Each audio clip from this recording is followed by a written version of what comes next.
Welcome everyone to Wednesday Night at the Lab. I'm Tom Zinnan. I work here at the UW-Madison Biotechnology Center. I also work for UW Extension Cooperative Extension, and on behalf of those folks and our other co-organizers, Wisconsin Public Television, the Wisconsin Alumni Association, and the UW-Madison Science Alliance, thanks again for coming to Wednesday Night at the Lab. We do this every Wednesday night, 50 times a year. Tonight, we get to hear about one of the amazing innovations from Wisconsin and from this university and UW Extension, and that's the long, nearly 100-year history of radio and broadcast radio in Wisconsin. Our speaker is Randall Davidson from UW-Oshkosh. He was born and raised in Neenah, graduated from Neenah High School, started his collegiate career at UW-Oshkosh and finished up here at UW-Madison, getting a degree in transportation planning. He will take us places. He also got an MBA here at UW-Madison. He started working for Wisconsin Public Radio in 1990, and he was there until 2008 when UW-Oshkosh hired him as a professor up at UWO. He's here to talk about early radio in Wisconsin. He wrote a book and published it 10 years ago called 9XM, Wisconsin 9XM Talking. 9XM Talking. He'll tell you what 9XM stands for. What radio stands for, I think, is something to keep in mind when it comes to the Wisconsin idea. In 1905, Charles Van Hise said he would never be content until the beneficent influence of the university reached every family of the state. A decade later, it was through radio that I think it came into every home of the state. Think what it meant to be able to send out a press release that you might be able to read compared to what you could get in 1925 or 1930 through radio. And I think that's one of the great things about this centennial that we're starting to commemorate of radio here in Wisconsin. Please join me in welcoming Randall Davidson to Wednesday Night at the Lab.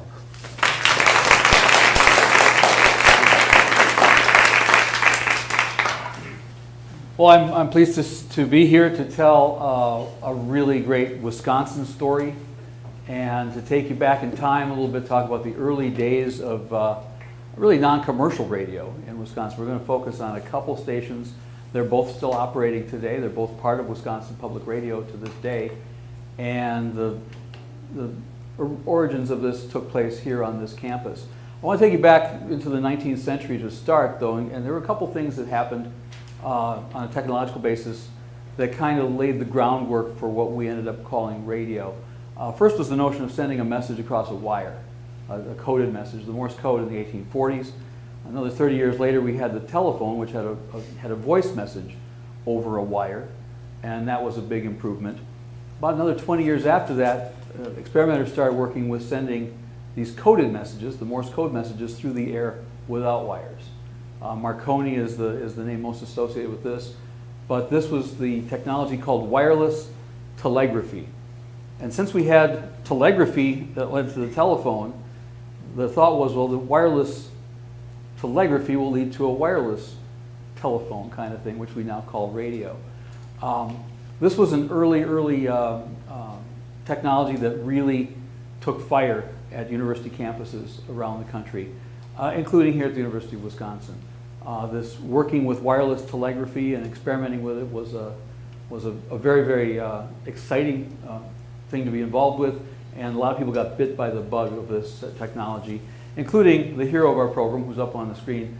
This is Earl Terry. He's a professor of physics, and he's been called the father of educational radio. He was born in Michigan, did his undergrad at the University of Michigan, but came to Wisconsin to get his master's degree in physics, eventually his PhD in physics, and became a professor here. But he really got hooked on this notion of using radio waves to send messages. Now, when this technology popped up, the notion, a lot of people in industry and the military particularly thought, well, this wireless telegraphy, we could use just like we used a telegraph message over a wire. It's just that we'll send it to places we can't put a wire, like to a mountaintop or to a moving train, and specifically to a ship at sea. It was impossible to send messages prior to wireless telegraphy. And that was perfectly well and good. But the thing with wireless telegraphy is that if you have some equipment, you can sit at your home and eavesdrop on these private messages. And there were some researchers, including Professor Terry, that realized you could use this eavesdropping phenomenon to send one message to a lot of people all at once. And gradually they appropriated a term from agriculture to describe this phenomenon. Agriculture, the term for scattering seeds, they appropriated it for this technology and they called it broadcasting. And the efficiency comes in, that sets it apart from, let's say, newspapers. If you want another reader, the people that produce the newspaper have to publish another newspaper. They have to print another one. The cost of another consumer is borne by the producer. For wireless, the cost of another consumer is borne by the consumer. Your costs as a producer are fixed. The trick is to get as many consumers as you can, but your costs are fixed. That's the efficiency of broadcasting even to this day. So Professor Terry got hooked on this, was doing experiments with this.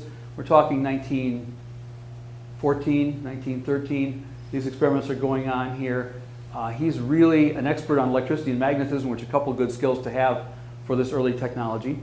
And he decides to build a transmitter to send out wireless telegraphic messages. And he sets his physics students off to building one of these transmitters over in Science Hall. But this is right after the Titanic sank in 1912. And one of the outgrowths of that disaster was that the federal government passed the Radio Act of 1912. There had been problems during that sinking. Wireless hobbyists weren't getting off the air. It was blocking the emergency messages. So the government intervened and said, we're going to license everybody now to kind of keep track of this. And Professor Terry realized we need a license for this station that we're building. Well, fortunately, someone on campus already had one. Professor Edward Bennett over in the electrical engineering department had built a little transmitter and receiving unit himself and applied for a license with the call letters 9XM. Now 9 stood for the Midwest under the Chicago inspector for this kind of thing, X for experimental, and M for Madison. And so Professor Terry went over to Edward Bennett and said, could we borrow your license for this project? And Bennett realized the value, said, you can just have it. Well, you'll all transfer you can have the license. And Professor Terry went right around, he got the license, and immediately had it transferred not to the physics department or to himself, but to the University of Wisconsin. And this is one of the claims that Wisconsin Public Radio has for WHA, being it's been licensed by the University of Wisconsin the whole time. So that was in the summer of 1915. The station's working, they've got it kind of functioning. They're being able to receive messages with it. Their receiving equipment's working. There are things going through the air. There's these private messages, but there's also things you can tune in and use. The Navy's sending out time signals every day so you can synchronize your clock and your watch. A lot of jewelers had receivers so they could offer this to their customers. Hey, come on, we have a radio thing here. We'll set your watch for you. One of the other things that was happening in the airwaves was that Germany, the World War I was already underway. We weren't in it at that time. But the German government knew that these amateurs are tuning in the United States. They started sending propaganda newscasts in Morse code in English, knowing that amateurs in the U.S. would pick them up. And they were received here on campus. That made it into the news that we were receiving the war news from Germany.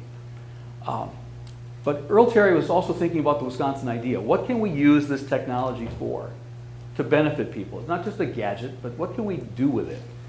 And one of the things he thought we could do is send out the weather. So he got permission from the Weather Bureau, which was in North Hall at that time. Can we send out the weather forecast? And the Weather Bureau said, is it going to cost anything? And Terry said, no, we'll pay for it. He said, okay, then when you can use it. So on December 4th, 1916, at 11 o'clock in the morning, 9XM started sending out the weather in Morse code. And that's the first example of broadcasting to a general audience of something of value from UW campus that's on a regular schedule. So the early glimmers of radio are there. Now, this worked fine. I mean, if you understood Morse code, and more people did then than do now, certainly. And we also had a message at the end. If you get this message and can understand it, please transcribe it and post it somewhere in your town. The fire station, the library, the bank, the general store, whatever, so everybody can benefit from this weather forecast. One town would take it to the telephone operator, and she'd ring every phone on the circuit and read the weather forecast to them. So it was getting out there, but almost immediately they started working with trying to get voice on the air. So this is Professor Terry This is the radio station in 1916. This is in the basement of Science Hall. This is room 55. Those windows face the Helen C. White Library. Those are at ground level. And that's the student Gustav Blomqvist sending out the message there. And so kind of a rudimentary thing. They're doing it in Morse code, but they want to try to do it in voice. This would be a much more useful thing if people just who didn't know Morse code could get some value out of it. So almost immediately they start doing experiments in voice. We know of 2 examples in early 1917 where they sent something other than Morse code. A listener tuning in for the time, or for the time and weather, heard music on his headphones. Well, where's that coming from? How is that happening?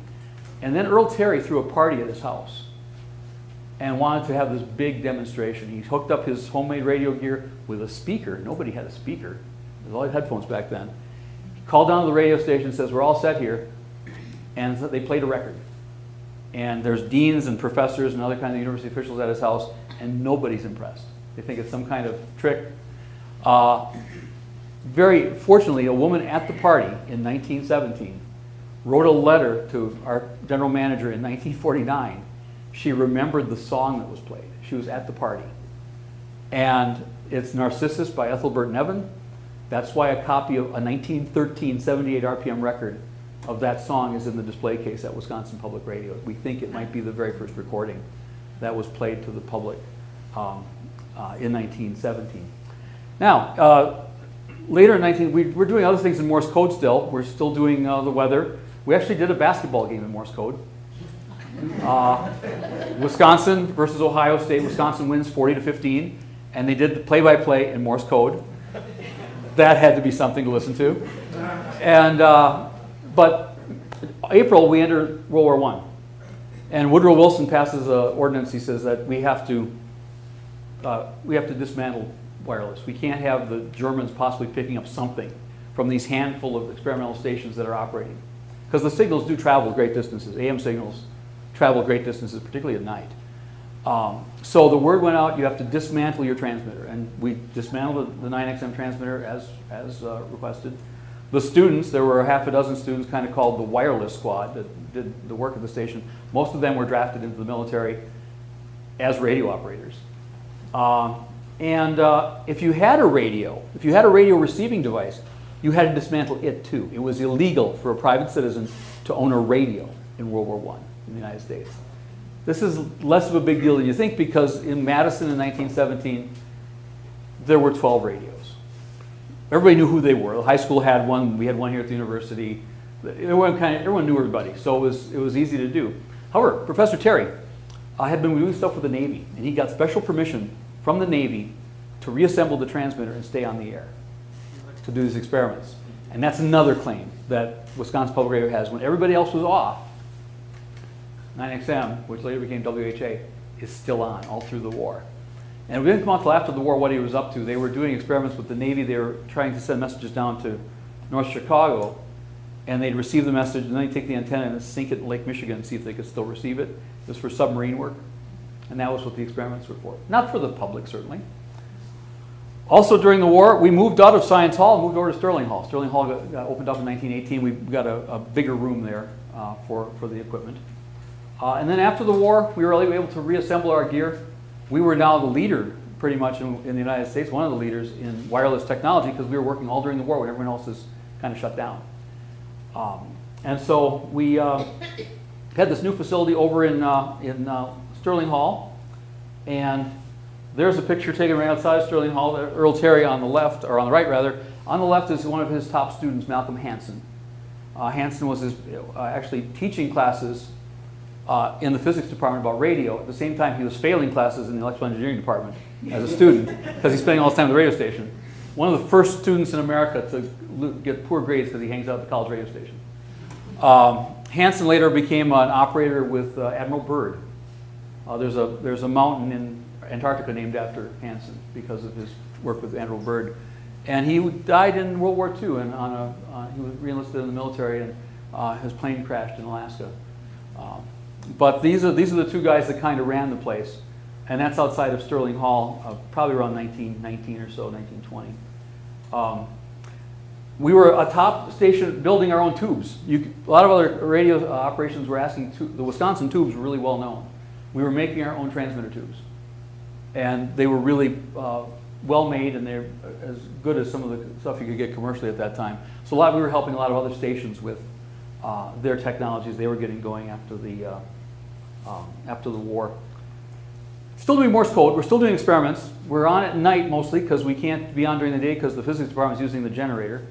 So we have to be on at night doing experiments. We're doing the weather in Morse code. We're doing some farm markets in Morse code. At night, we were doing voice experiments, asking anybody in the physics department, teacher or student, if you could play an instrument, come on down. We want to hear what it sounds like on the radio. So people are playing the harmonica, and they're playing their violins and different things. And when they didn't have someone playing an instrument, they'd play records on a gramophone. And they played the new fight song one night when they were testing the transmitter playing on Wisconsin. And they'd play it, and then they adjust the transmitter. And they'd play it again, and they adjust the transmitter. And they play it again and do a different adjustment. And then they heard from a listener who was tired of this show. And he offered to buy the station a new record. So even then, people had the sense, hey, I can call the radio station and complain if I don't like what I'm hearing. So, but we're getting voice broadcasting a little better. It's getting closer. In the fall of 1920, the big date that's in history is November 2nd, the election, where Warren Harding wins, and KDKA in Pittsburgh goes on the air with voice broadcasting. We go on the air with voice broadcasting 5 days later. On that Saturday, we do some overnight broadcasting of phonograph records for testing. But that's our first regular kind of sound broadcast. January of 1921, it becomes a real thing. We have a schedule that's published to the public. We're going to go on every day and do the weather in Morse code and in voice.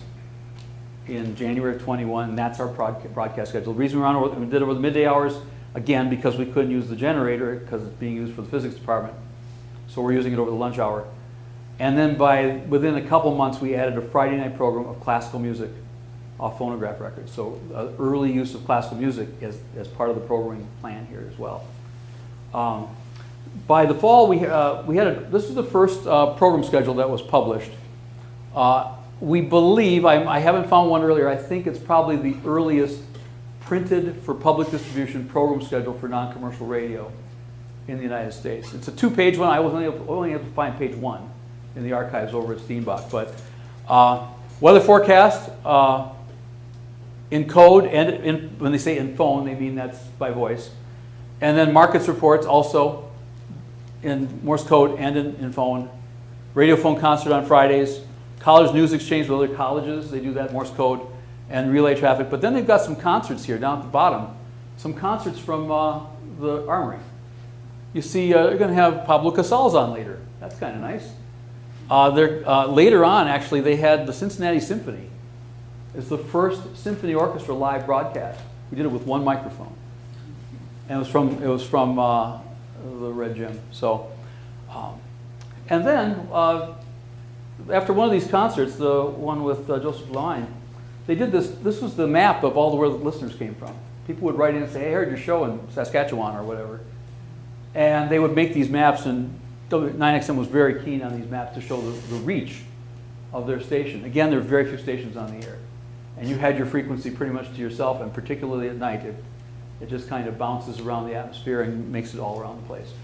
So we had listeners in Texas and in New York and in North Carolina and those couple up in Saskatchewan there, listening to 9XM on homemade gear, listening to that concert. Here's another picture with the map. There's Earl Terry looking kind of dapper on the left there, and the guy on the right, this is where the extension gets involved. One day, this guy on the right, this is William Leidy. He was a professor with the Extension Division, kind of a eccentric character. He was the last guy to commute to campus on horseback. And he was on campus on a Saturday and went by Sterling Hall and saw these sparks coming out of this one window behind the glass. It's a radio station. He went in there with his sons and realized immediately this is something we can use for extension education. And so Professor Leidy started bursting into faculty meetings and browbeating faculty to come and be on the radio and talk about what they're doing at the university. That's the notion of the Wisconsin idea again. This was the studio. They had the box in the middle on the big stand there has lights in it that tell you, go faster, go slower, stop. And people would freak out when they see these lights flashing because the guy ran in the other room. A lot of times the professors that were called to come in would freeze up before the mic, and that Malcolm Hansen fellow would have to kind of imitate their voice and do the presentation. Again, another map on the wall of distant listeners. Kind of important for to again demonstrate how powerful the station was.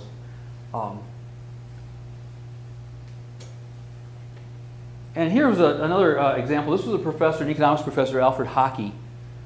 He gave a speech about banking laws or something, and there was a group in Oshkosh that specifically set up a radio to listen to him. And this made the front page of the State Journal. That's where this photo came from. That he was talking, and people in Oshkosh, of course, and everywhere else, were able to hear him talk about this issue. Notice how close you are to the gear. You're like right up against some equipment doing this. And sometimes these tubes that we had, they would fail rather in a spectacular fashion. They would explode and shower your poor guest with broken glass and hot elements and so forth. So it was a little bit more dangerous then than now. So by the fall of 21, we added farm markets. This is now we're getting another state agency involved. The Department of Markets is sending farm market reports along with the weather forecast. And they had a guy, Max Littleton, who was he'd be up at the markets office up at the Capitol. He'd get the markets report in Morse code from different commodity markets. Then he'd rush up to the radio station and send them out at noon, the prices and so forth.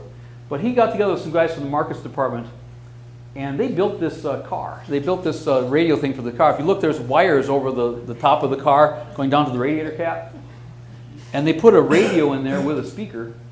This is the first car radio in Madison. They drove around downtown, and just like today, they're so proud. You can hear this a block away, they said.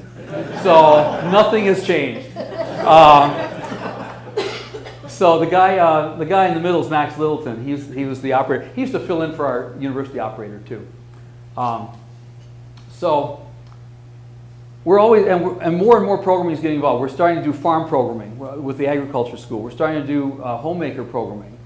We're starting to do stuff from classrooms. We started offering the evening concert of classical music became an education program, talking about the music and explaining about classical music. It's one of the first examples of radio for adult education. The trouble is more and more people are getting into this game. At the beginning of 1922, they changed our call letters. We went from 9XM, we got our call letters that we have today, WHA. And, but now there's more and more stations coming on air. At the beginning of 1922, there were 28 stations. They're all sharing 2 frequencies around the United States. By the end of 1922, there are 600 stations sharing 2 frequencies. And it's just all kinds of interference and different things. You would negotiate with other stations to share your time. So WHA would say, we want to be on Mondays and Wednesday nights plus Friday noon. And then a station in Chicago would take other parts of it, a station in South Dakota would take other parts of it. And you'd move to a new frequency that you think was better for you, and then a half a dozen stations would move there with you. And it got worse and worse. By 1927, we were on the air 2 hours a week. We had one show, 2 hours a week, and that was it. And finally, we got a deal where we could be on, the radio people said that you could have, the federal government said, you can have AM 940 at 1,000 watts, but you can't be on at night because of this bouncing of the signal at night.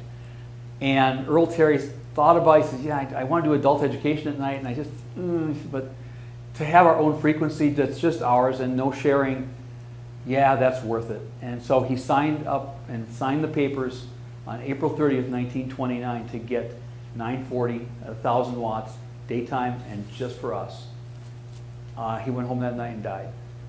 The last thing he did for the station, he found it. He was only 50 years old. And he never got to see, because that fall things just take off with the radio station. Now they got their own frequency. And the program schedule starts to fill up, and everybody at the university is getting involved. And the station becomes really, really valuable, and it's really evident. And he never got to see what happened. It's really sad, and to compound the sadness, his wife, through bad advice or whatever, we don't know, she took all his research notes and just dumped them.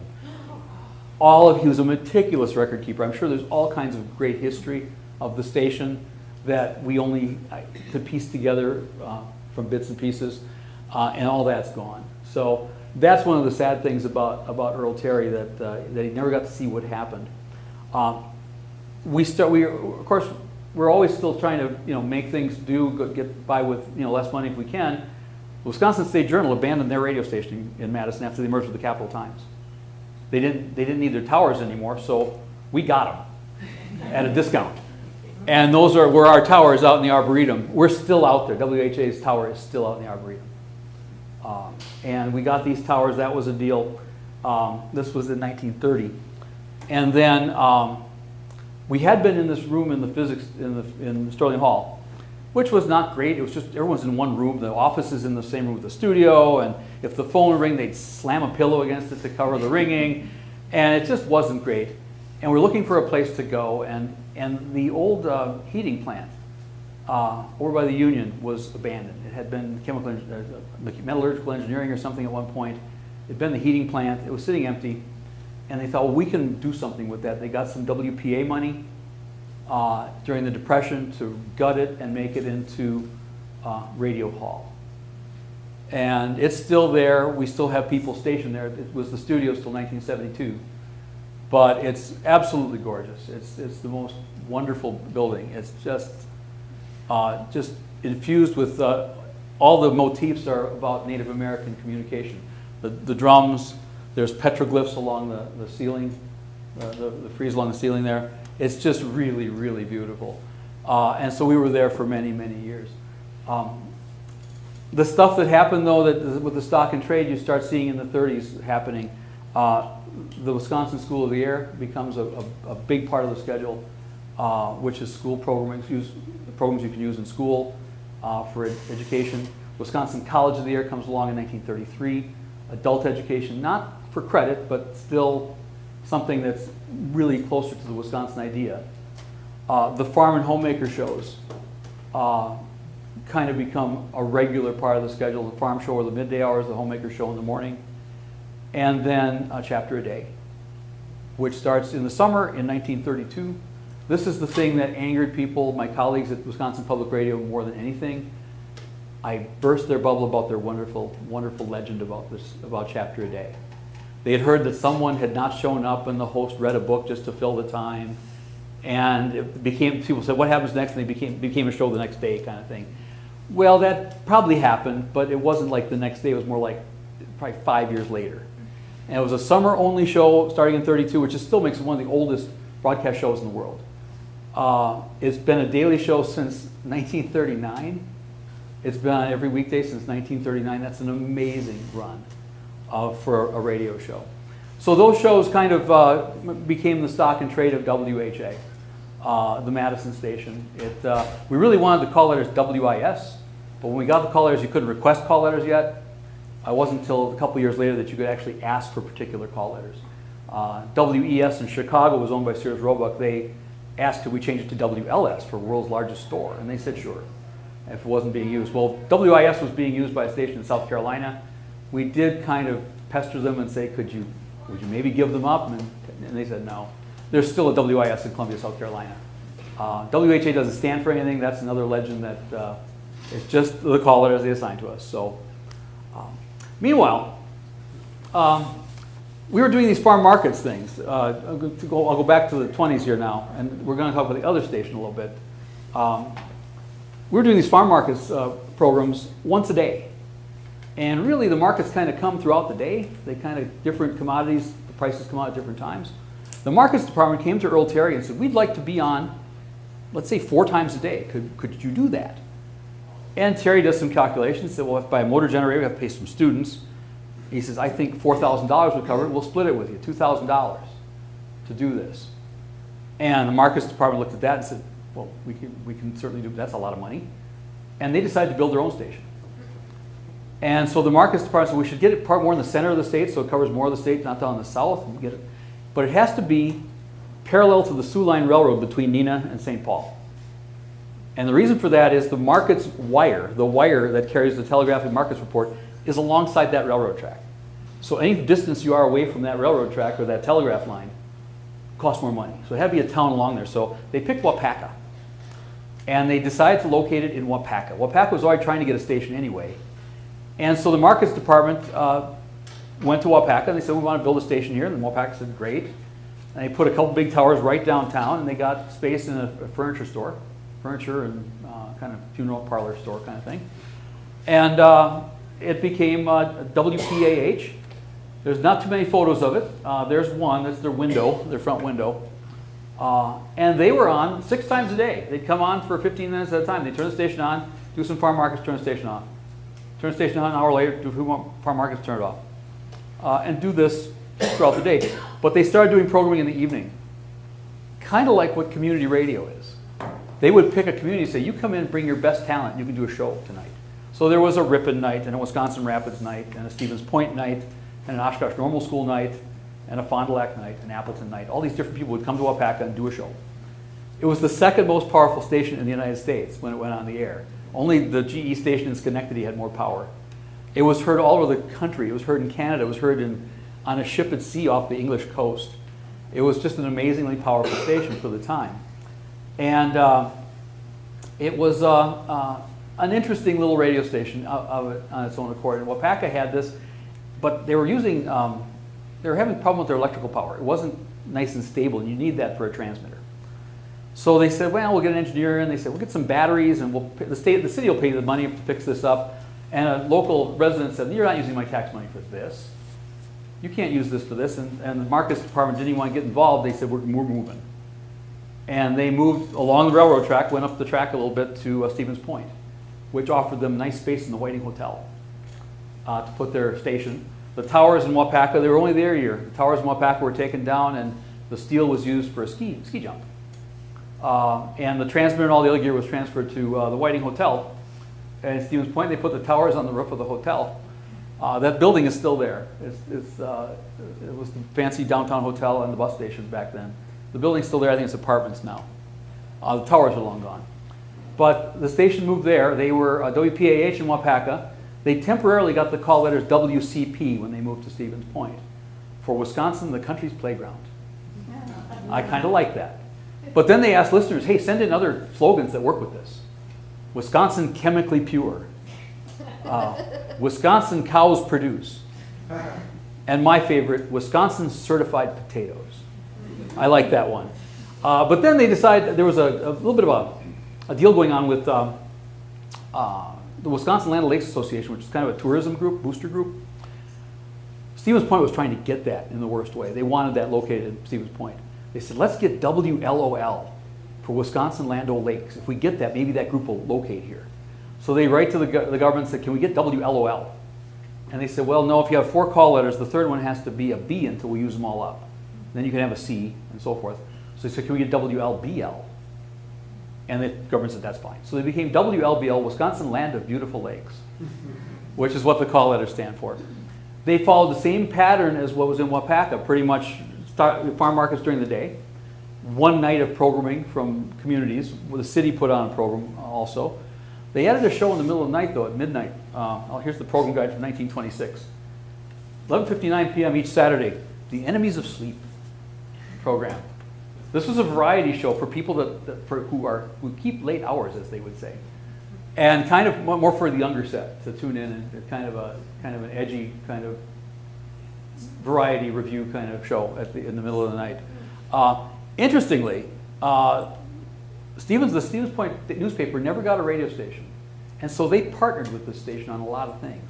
They were doing news with this station. They were helping with election night.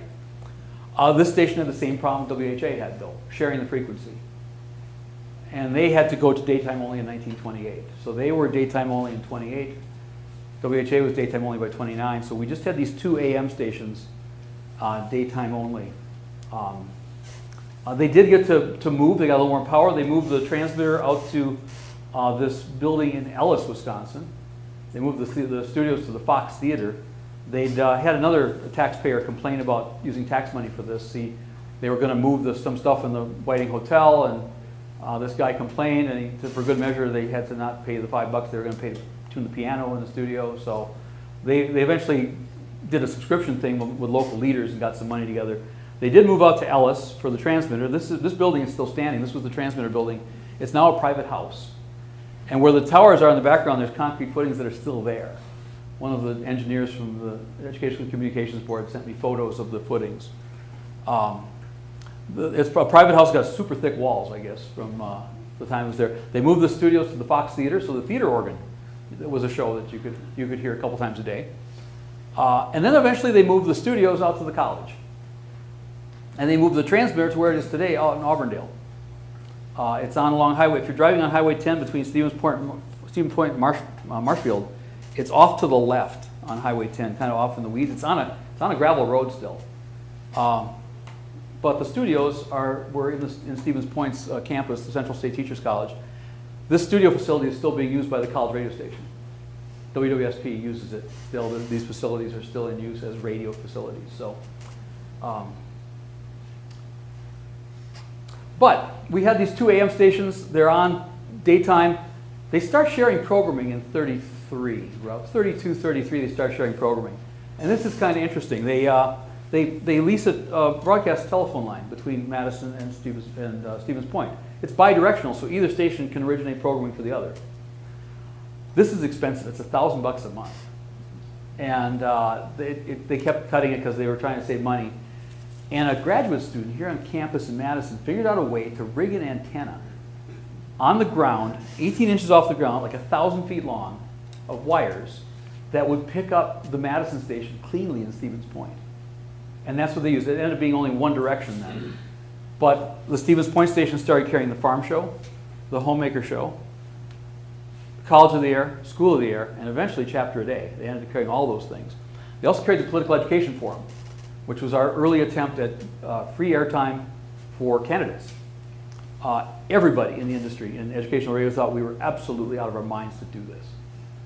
But it was it became part of what we were known for, offering free, unrestricted airtime to qualified candidates for public office. They get to say their spiel, and everybody gets time. No matter who they are, no matter what party, they get time on the radio. And it's something we've always done, and we continue to do it. Still, Wisconsin Public Radio still offers airtime to qualified candidates to be on the call-in shows to this day. The other thing, though, Stevens Point is kind of a quirky station. It's not run by educators. It's run by market people, by agricultural market people. They're not really in the education business. They're more in the farm markets business. So they're trying things that Madison wouldn't do. A lot of local shows hosted by local folks. Shows with peculiar names like Rumba Time and Tea Time Dance Party. And Hillbilly Favorites, a country music show in the 30s. That's really early for country music. They also had some spoken word shows like the Drink More Milk Club and Rent Control on the Air. And my all-time favorite, Saturday mornings, the Bicycle Traffic Court. I have no idea what the show was. I'll leave you to just ponder what that might have been.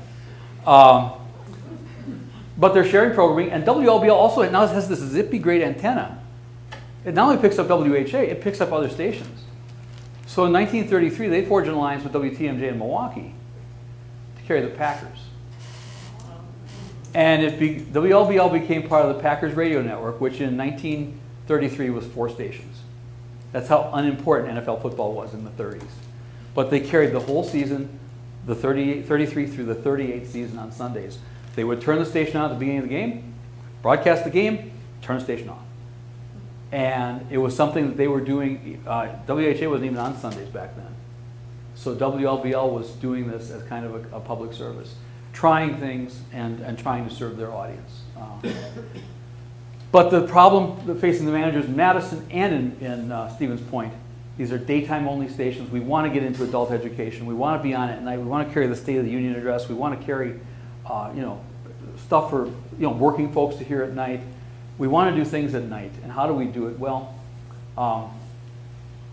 we eventually built a network of FM stations. FM was a new technology. It had been around before World War II, and then the FM dial got moved, which kept everybody from being involved. Everyone was really gun shy of it.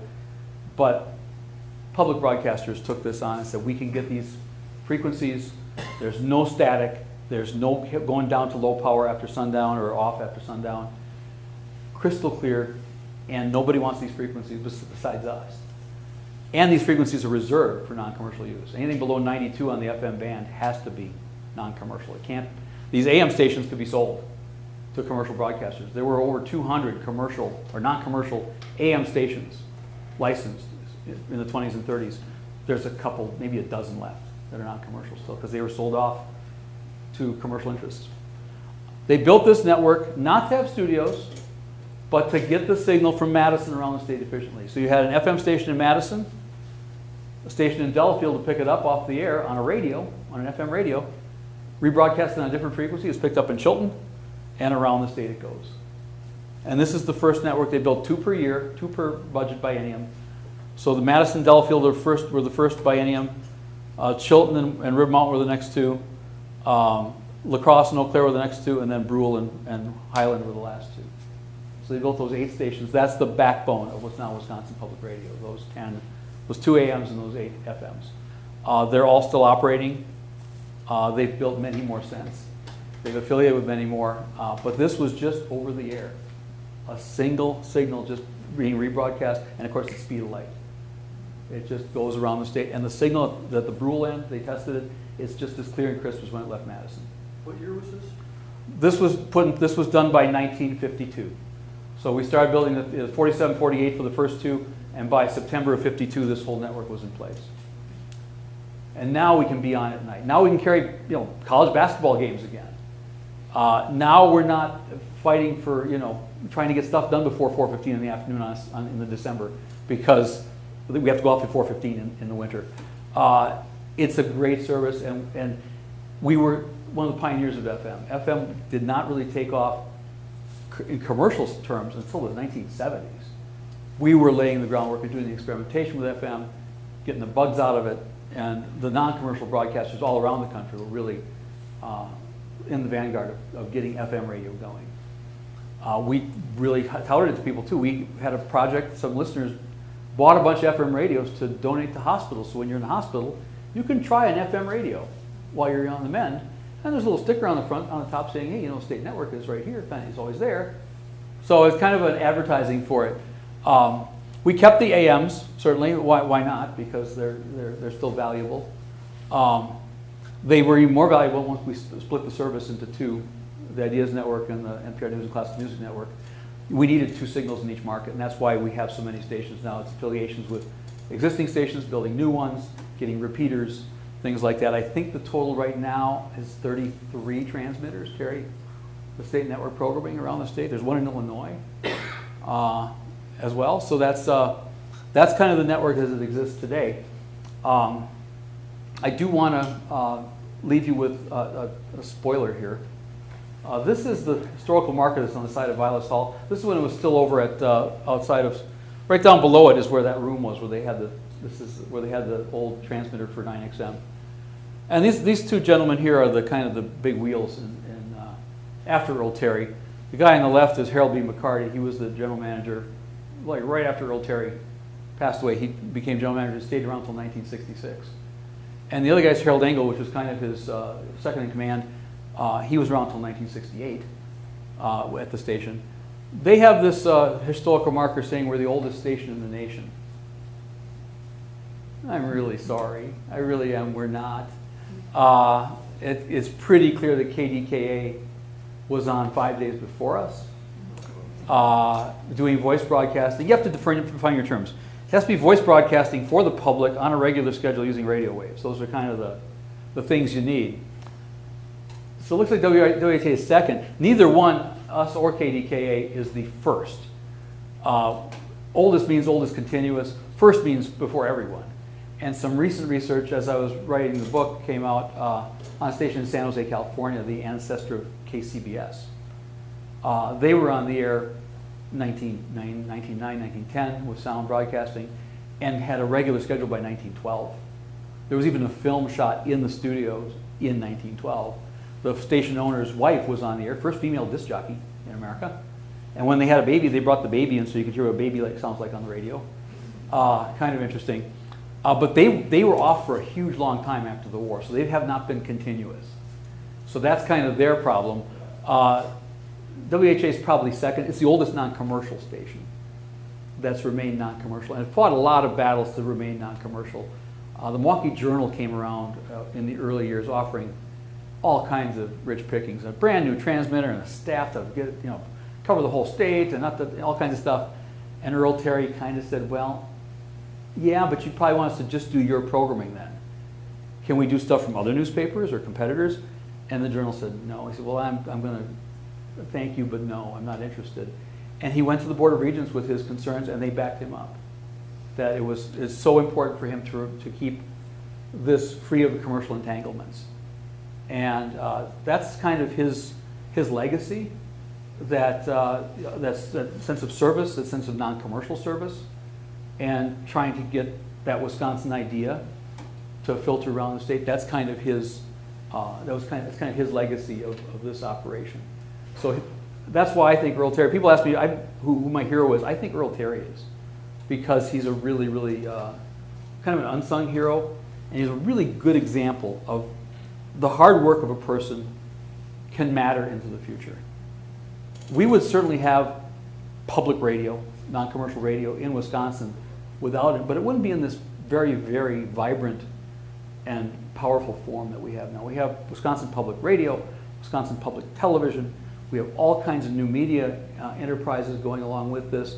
And there's certainly new technology, and with it comes new challenges. But the basic kind of glimmer of idea that Earl Terry had has remained all these years. And that's, I think, a real testament to his tenacity and his foresight. I was thinking of one of the titles for the book, 9XM Talking used to be our station identification. We used to say 9XM Talking, Department of Physics, University of Wisconsin-Madison, please stand by. And that was how we would identify the station. And one of the other ideas I had for a title for the book was something that Earl Terry quoted in 1922. He predicted that one day radios would be as common as bathtubs in Wisconsin homes.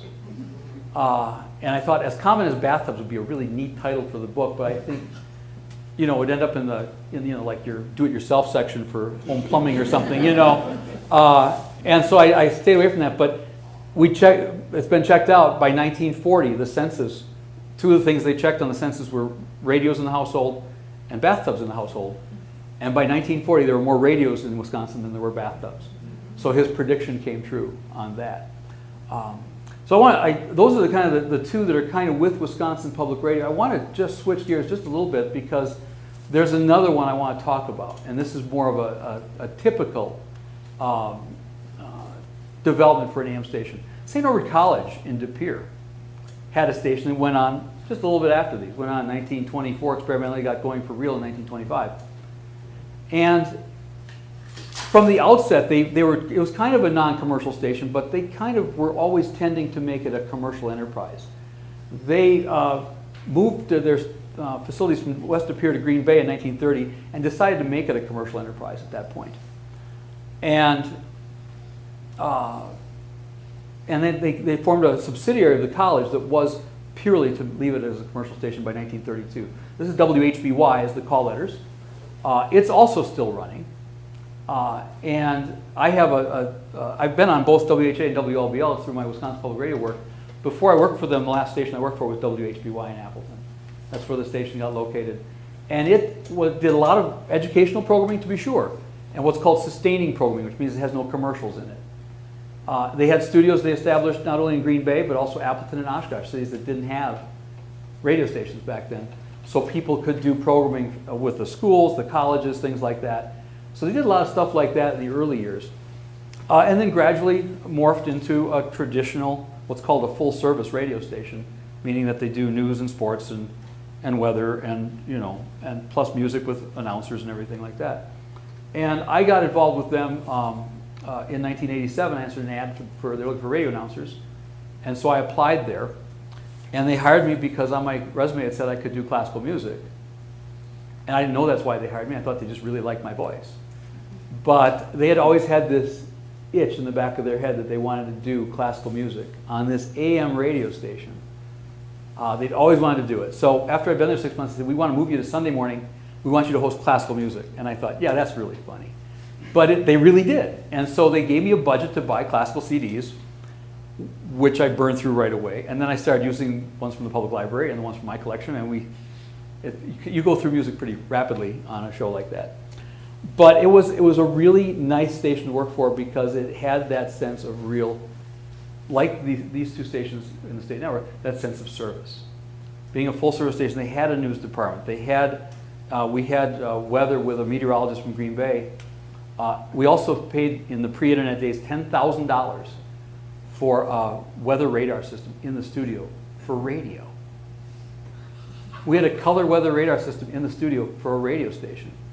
And I got trained by the National Weather Service in how to interpret weather radar. Kind of cool.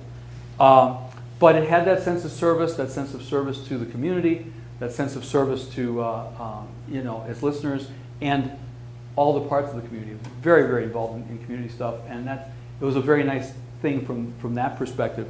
It did echo a little bit of this kind of service here that you get through non-commercial radio. It's still on the air. They moved frequencies a couple times. All these stations did. In 1941, everybody moved 30 in the United States. They went up 30 on the dial, pretty much, almost everybody. And WHBY, no different, but they had a chance to buy another station about 15, 20 years ago, and they moved to a completely different frequency that's unrelated to their original one. And they let that other one go dark. So they're still on the air. These two are still on the air, still keeping the notion of service alive. And I think this is such a great Wisconsin story. People say, why here?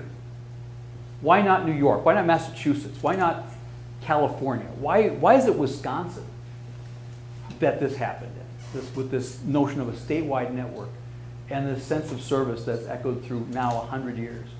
Why here? And it goes back to Charles Van Hise, that sense of the Wisconsin idea, making sure that the value of the university gets out to everybody. And it's still there. It's still working. Even people have written the obituary for radio 100 times in the last 100 years. And they're always wrong. It always somehow finds a way to survive and change and adapt. But underneath the whole thing is that notion of the Wisconsin idea and how it means something to get the university riches out to the public, and not just to the students, but to everybody in the state. And that's the thought that I'll leave you with. Thank you very much.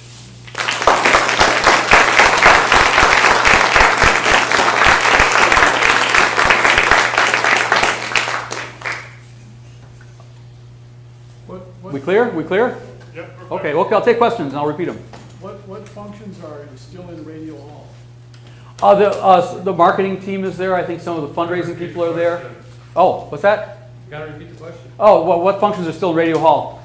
Some of the fundraising people are there. Some of the marketing people are there. There's no broadcast facilities going on there.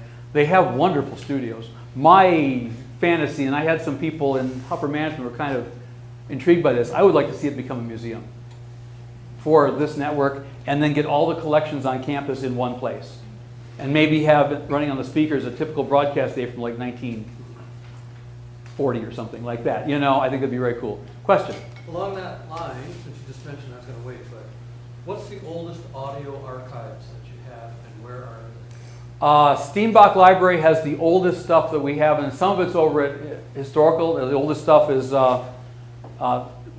we didn't get away to record anything until 1935, let's put it that way. The oldest things that we have extant are from 35, 36, from that school year. Everybody I know who's involved in this is trying very hard to find any one of 3 known appearances on WHA by Aldo Leopold. And if we can find those, I'm looking for them. There's people over at Extension that's looking for them. There's people at Steenbach, we're hoping to find them, that they've been miscatalogued or something. But it would be really something to find those. But there's some interesting things from those days. Here's another sad thing about disposals. Harold McCarty, the guy you see here on the left, he got a thing in the mail in the 1940s. Hey, do you have old transcription records? You everyone saw Oh Brother Where Art Thou, right? When they're singing their song, you see that record where they're cutting the record in the back room? That's what we had. That's how you made a recording until tape recording came along. Those records, they have an aluminum core. It's acetate over an aluminum core. Harold McCarty gets a letter from an aluminum scrapper. He says, do you have old transcription records you'd like to get rid of? We're paying so much a pound. And McCarty says, send me 12 shipping labels. Hundreds of transcription records went out the door that were stuff, probably just air checks and things that were ruined or things, but we wonder what kind of gems might have been melted down for airplanes back then. So, along those lines, has any of that been digitized so that you can listen to it online? I think a little bit has. I've been digitized for online listening, a little bit maybe, but we had talked when I was working there about getting some representative things and making like a 4 CD set of the past as a pledge premium. You know, School of the Air, College of the Air, Homemaker Show, Farm Show, you know, things like that. In the afternoon, we have All Things Considered now. In 1935, it was Cathedral Echoes. It was a pipe organ show. Question? I remember in grade school in the 60s listening to some state educational, but you had to have a special receiver to get it. Tell me a little more about that. Yeah, you talk about the special receiver for the school programming. The school programming was over the regular radio for many, many, many, many years. And that was kind of neat because parents could listen along to the stuff that their kids are listening to in class, right? But they wanted to have more programming that was more year-round on the regular channel. And there's a way to send a side, use a sideband kind of thing of that transmission with a special receiver to get that kind of broadcasting. So it was called an SCA receiver. And the schools could pay for them, and then they would get this programming, and we'd send it then, you know, as part of this side channel. But I was still, when I was in 6th grade, 1970, I was singing along with the radio, regular radio, in grade schools, in 6th grade. So Let's Sing with Norm Clayton and Lois Dick and Don Bailey. Other questions? Oh, go here.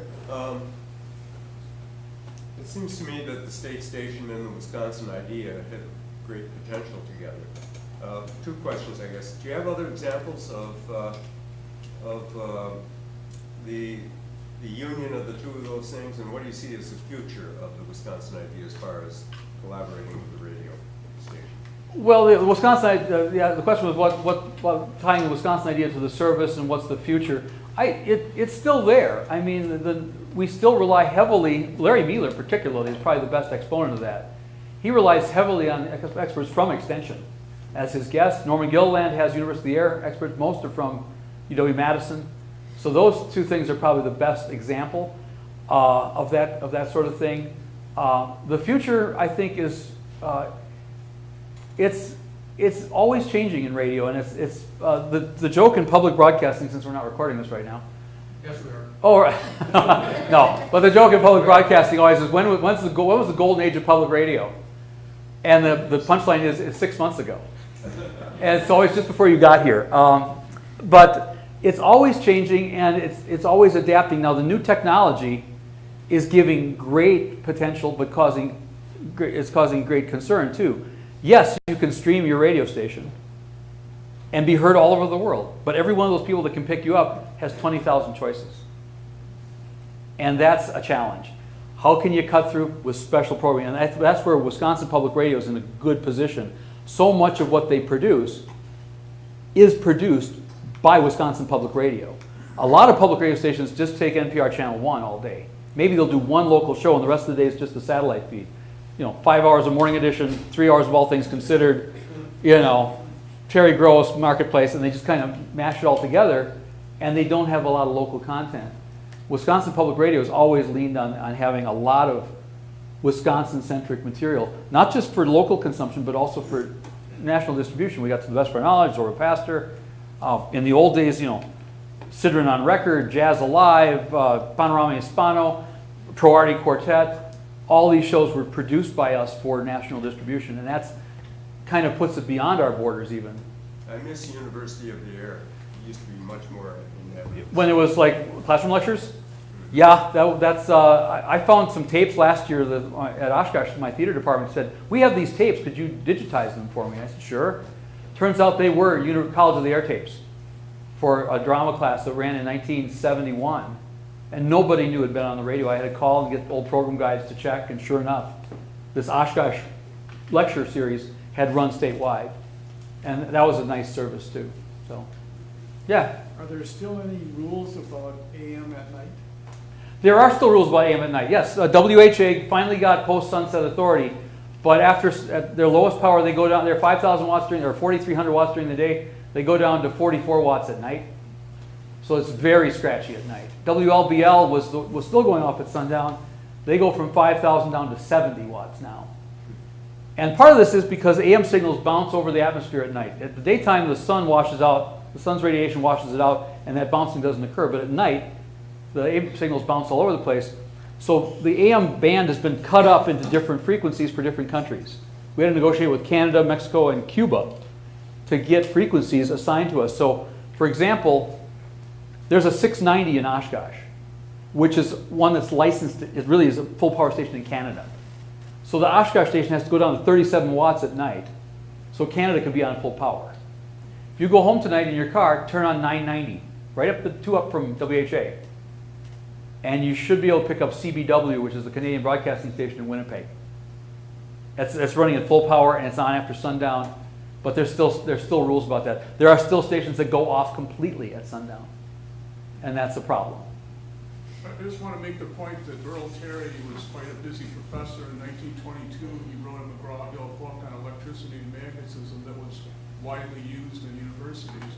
And it just, you note the differentiation between AM modulation and AM broadcast band. So it's the frequency of propagation, not the modulation. Yeah, but the important thing is that it has this bouncing effect at night. I just finished a book about the border radio stations in Mexico, these ones that were running at 1,000,000 watts, where you could pick them up on your bed springs and, you know, and they were actually Russian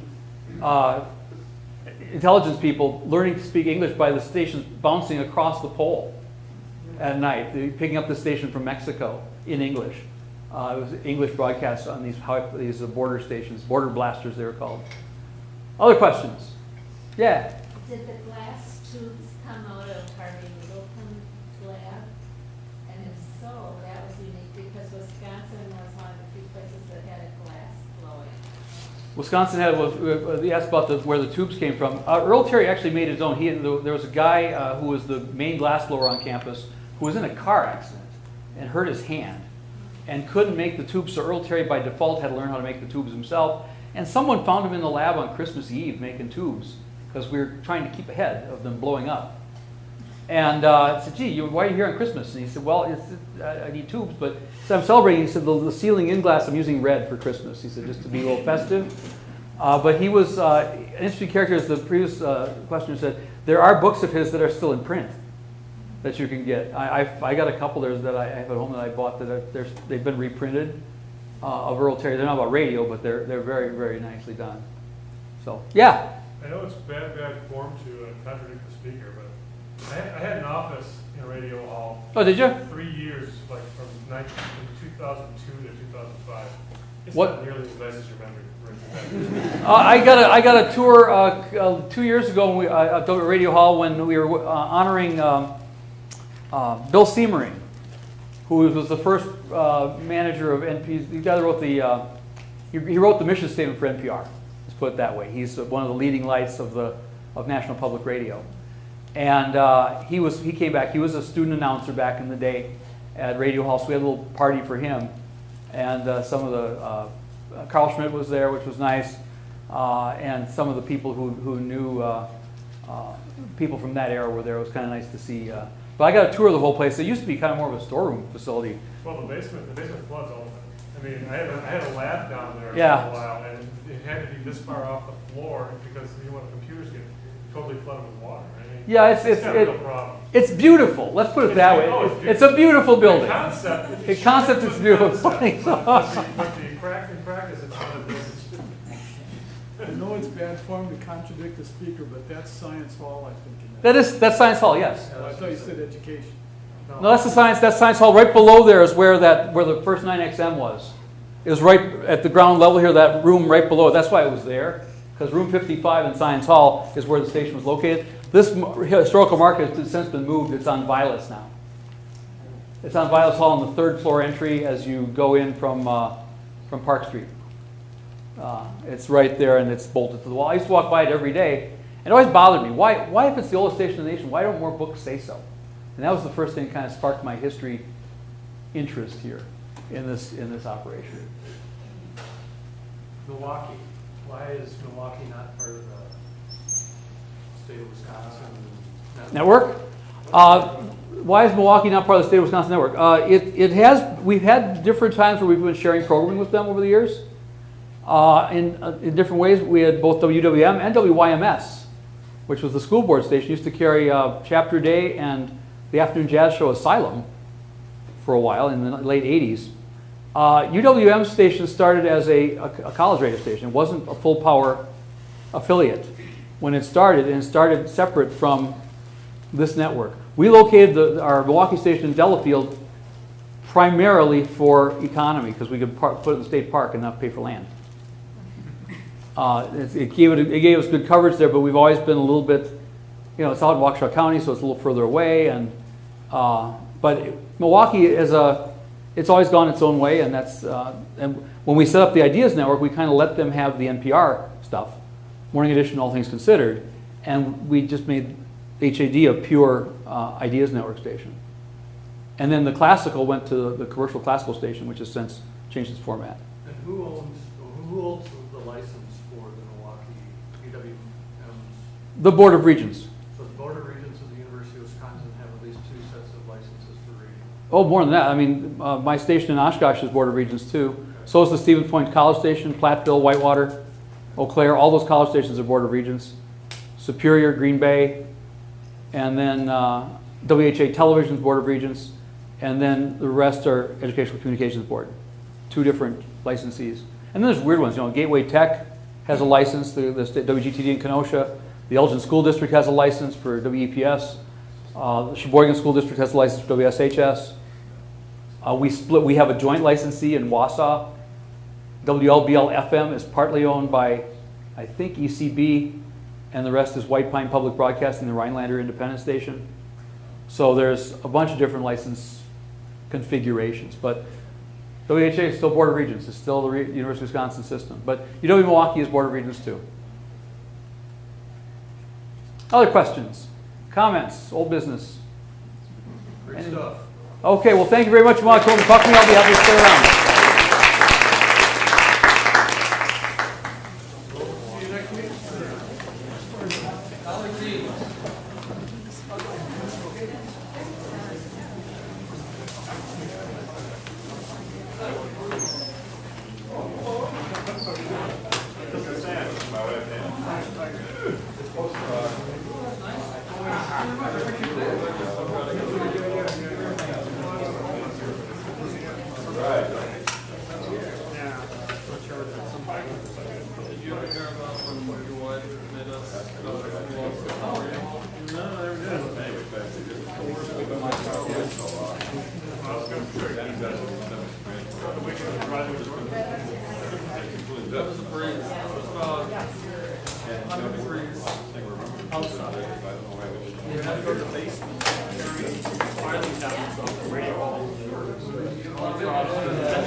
He's exactly on the radio the way Larry is in real life. He is not a different person on the radio. A lot of people are different on the radio. That's exactly how Larry is. My wife's called.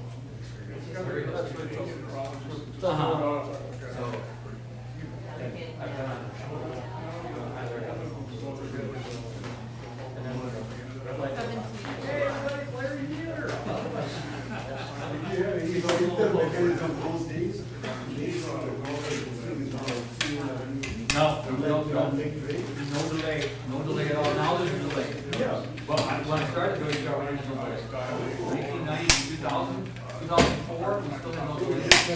And the people are pretty good, and people are pretty nice about it. We have to screen the call, because people sometimes dial it. And our phone number, 1-800-642-1234, that's our calling number. The fears on 1-800-624. That's the switchboard at the courthouse in Christian Pine. So I'd be screening calls for like 8 times. Here, and they go, oh, I need a phone. It's like, oh yeah, you want this other number. It's also the number for the Hilton Airport. And there's a number for Aspen Chemical. And the pollen model, the number you can call is very close to ours, where you can get the pollen count for your town. And so, I had a guy, what you got to say today? One night I was on the air and the phone was ringing because For this and for August, right? Are you helping out your and I picked it up, so Wisconsin Public Radio. And the guy said, yeah, I said, I'd like to get the pollen count for the world. And I said, well, this is Wisconsin Public Radio. I said, you have a different phone. Oh, I'm sorry. And I hung up and I hit the wrong button and started my hole. Oh, he hung me the whole hour. And I picked up and said, are you still here? He goes, yeah, this is a really interesting show. So we're paying for your call, you know. But call-in radio is, I said, we can't put calls in unless it's screened. it might be the same. Yes. They want to be on this $4,000 call. Yeah, I'll see you next time. Thanks so much. Have a good one. $4,000. You upset anyone or anything more. If you say something the FCC, it's upheld by the FCC, $340,000. To the radio station. To the radio station. Not for the caller. Not the caller gets nothing. You know, I got a good Larry story. Before we had the delay, Larry was getting these calls. On one side, you'll have nothing. Right here, I have some news from New York at that time. And the calls will come to the screen, or the calls will ask a good question. Because they're listening to the show, there's a question to ask about heart disease or lawn care or whatever it is. And Larry would take the call, and as soon as he finished the call, the guy would let fly. And Larry get all frustrated, you know, that paid off running this call. Well, we're trying to figure out what this call is from. We get the bill because it's an 800 number. So we start logging them back, and they're all coming from the same number. Have a good night, guys. Thank It was you. up in the Fox Valley, and it was a 727 number. And I said, Joy Crazy, can we find out what this is? I said, yeah, 727, that's Nina National. I grew up in Nina, 722, 725, 727, 729, that's Nina National. And so she said, can you find out what that number is? This is before I had Nina. Sure. I called the Nina Public Library. This is super rare. Yeah, I said, who belongs to 727-4193? Oh, that's so-and-so, this address, his wife this works there. You know, so we called it to the University Cops, they called it the National City Cops, and the National City Cops pulled up on this guy's house and on the website. No, yeah, that's on television. And they had a place that we were calling it Wisconsin Public Radio and swearing on. So not. Remember the paper? The guy says, I don't know what you're talking about. I still use it. He says, we're getting calls from this phone number. Someone's calling this phone number and swearing on the air. That means I don't work all day. And the cop said, well, is there someone here? Is there on? He says, well, my son comes home from lunch in high school every day. Well, we figured that one out. Those calls stopped right away. Just pull that entire part out of the screen. Wonder what that guy's doing. Got the entire thing, Well, we had another one that we had that we would get calls today. I didn't get a chance to tell about the story, but the guy who had Larry's job. Not before Larry. Larry's been on since '64. All these came out. The guy before Larry came on in 1950. The guy before him came on in 35. The guy before him came on in 1930. The guy who was on 1930 to 35, Kevin Gavin. In 1934, pork prices quickly jumped for some on, and we could farm, people farm. Free, because you know, people are going to, because of this big price, people are going to be pushing hogs. Well, maybe going down a long time. We should push our hog. And the boss said, that's a good idea, let's do that. And they strung a line from, they were still in Sterling Hall, from Sterling Hall out to the swine farm out here. And over the lunch hour, they killed the hog and right on the radio. And you know, and people were listening. You did the exactly right. It's very descriptive, very cool. But today you could people would kill the hog out here. You know?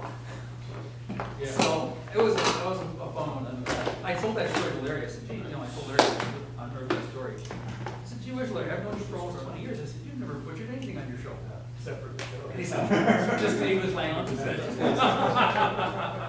But you could like, Somebody can take one, that's a good point. Learning sessions around the I said you don't take the sticks, so I made it stick with it.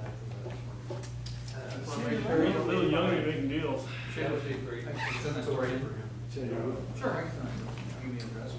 So one of them had said anything. That But was when I started working, maybe in the fall, no, both ways. Ow.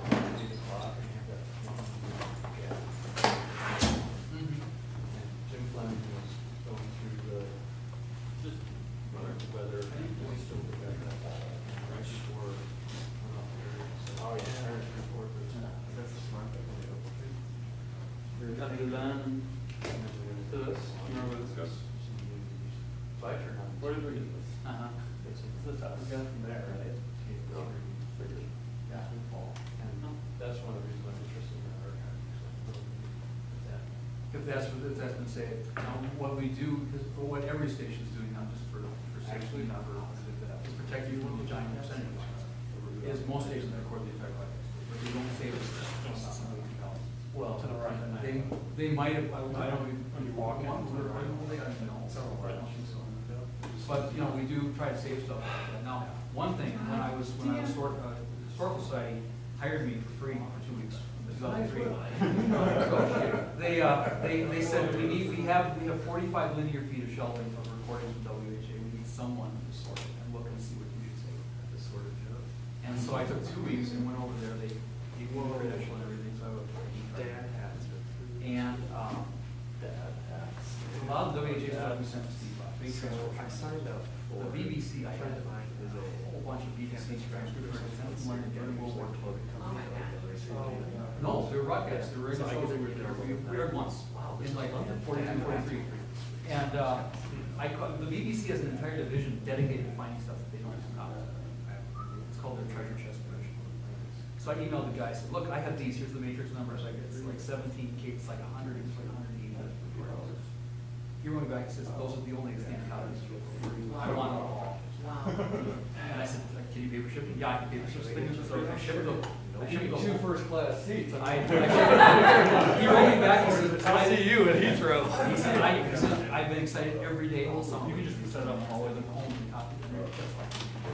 So I sorted all this stuff out. A lot of them went here, a lot of them there. Historical contents, the Ranger Rack stuff that they have in his archive. I sorted it all out, but there was a collection that nobody wanted. 36 rolls of tape of WHA's coverage of the Kennedy assassination. Roy Vogelman, who was news director, when it happened, he just put tapes up and just started recording the whole thing. And he had 36 hours of tape. And I listened to them. I loaded one up, and the tape was not new when he recorded. It was like already 5 years old. It was my tapes from 1958.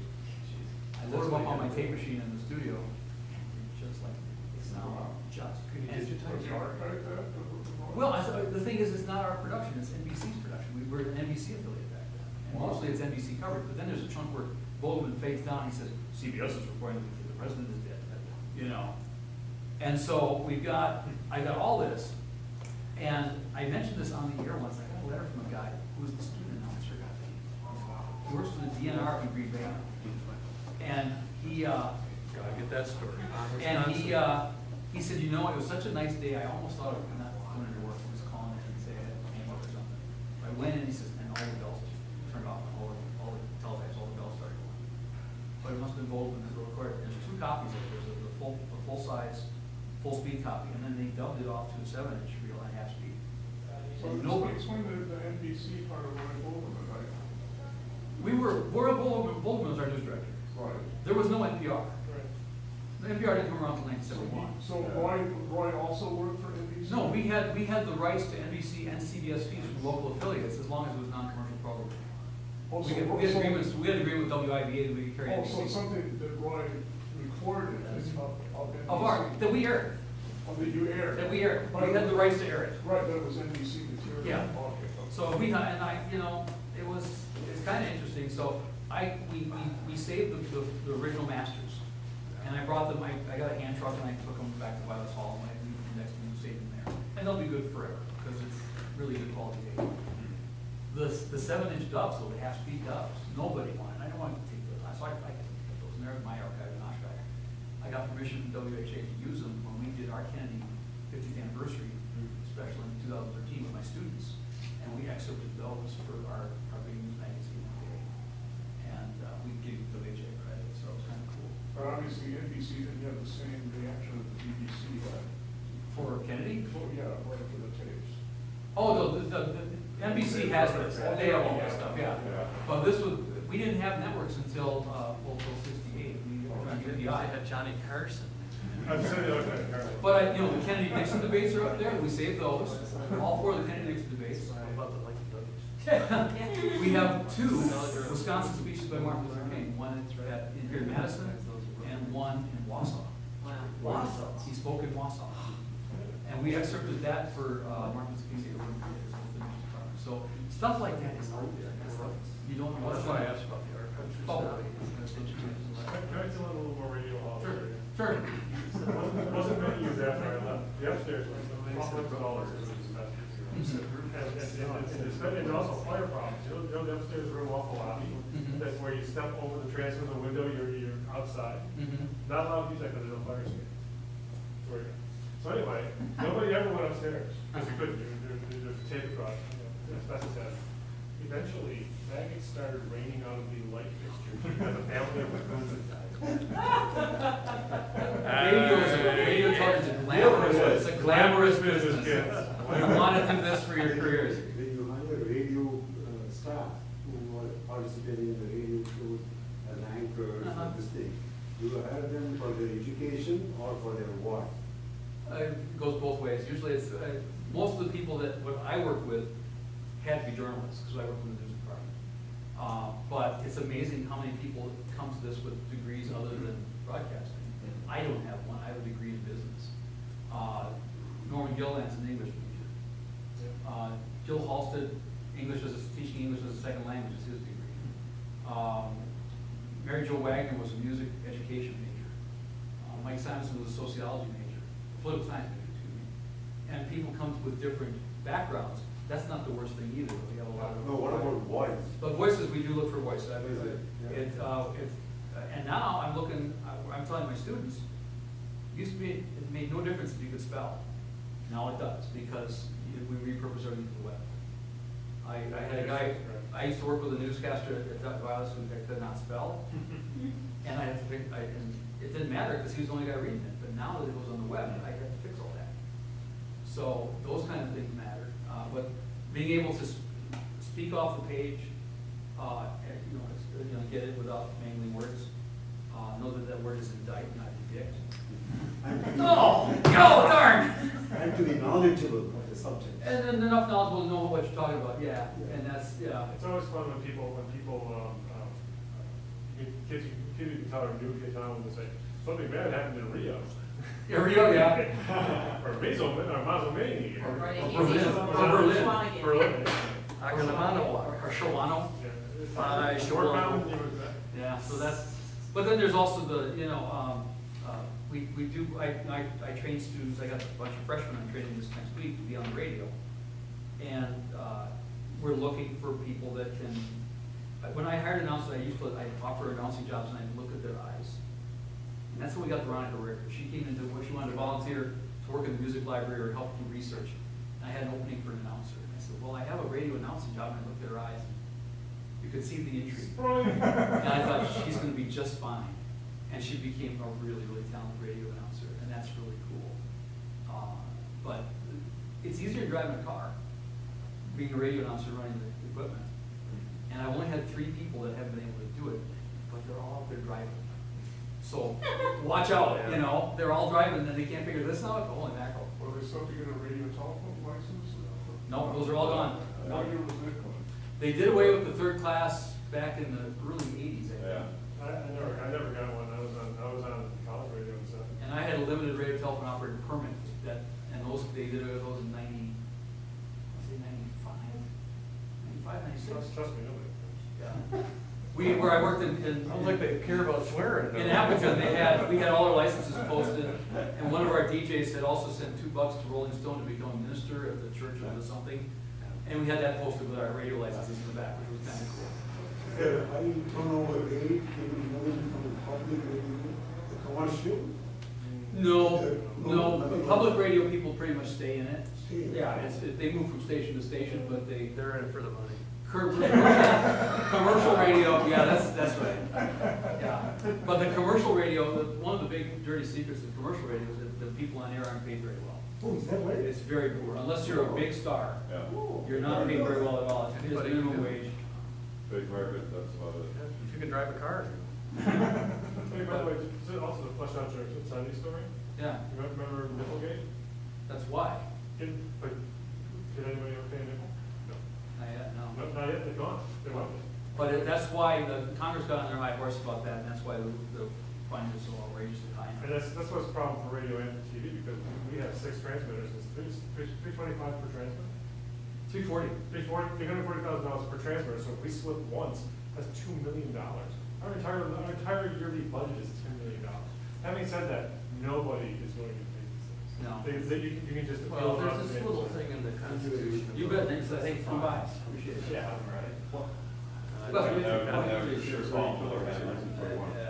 They've been working since 1937.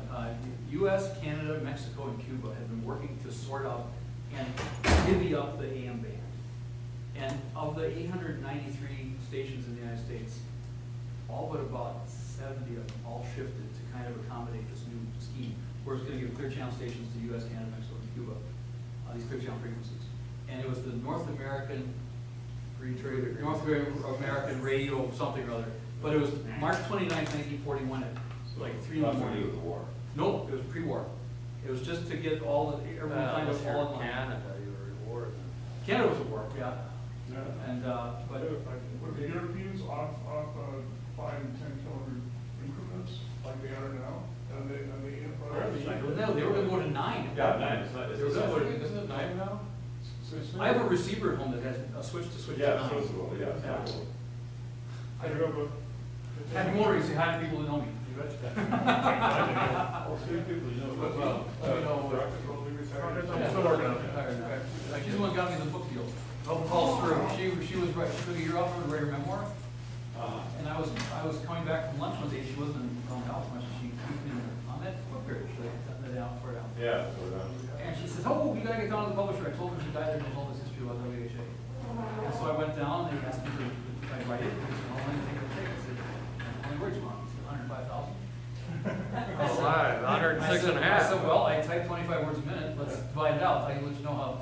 And they said, can you, I said, 2 years? And she said, I said, 18 months? I said, I have no way to judge, I've never done this. And I turned it in 4 days early, so which was a good deal. And it took me until 2014 to pay back the advance, the real royalties. And in 2014, I moved into the black, I got $12.24. It's impressive. Yeah, I'm the Porsche dealer that does best for me. And, That's still for now. well, I tried to get Oprah to have me on, that would have been a big pain, but, get her book club to do okay. But I'm really happy with the book, this is such an important story, and it's never been captured all in one location before, where you could particularly school the air stuff, which is really so important. And to dispel some of the myths, the oldest station in the nation business, and chapter day and night, and all that.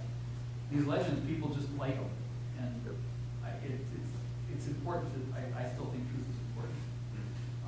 And